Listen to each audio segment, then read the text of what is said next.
Amantes, vamos debochar? Haha. Vamos olhar pra cara dessas fiéis e vamos debochar? Ahá, ha, ha, ha, ha, ha. Agora eu vou te esculachar. Ahá, ahá, ha. Eu que vou te esculachar.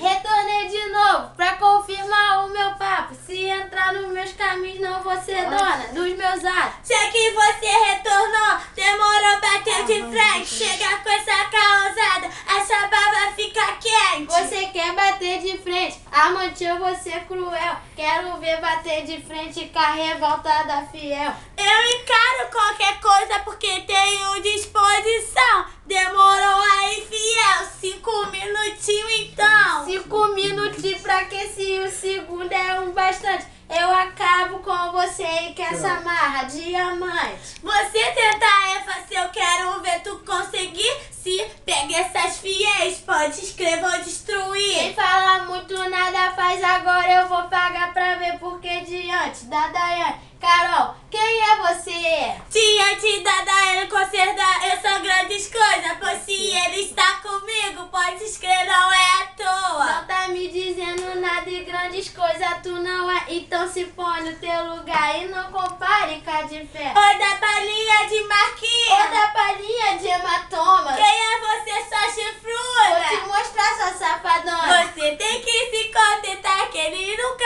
vai ser só seu. Para tê-lo do teu lado tem que ter mais bumbum que eu. Você tem que se contentar que ele nunca vai ser só seu. Para tê-lo do seu lado tem que ter mais bumbum que eu.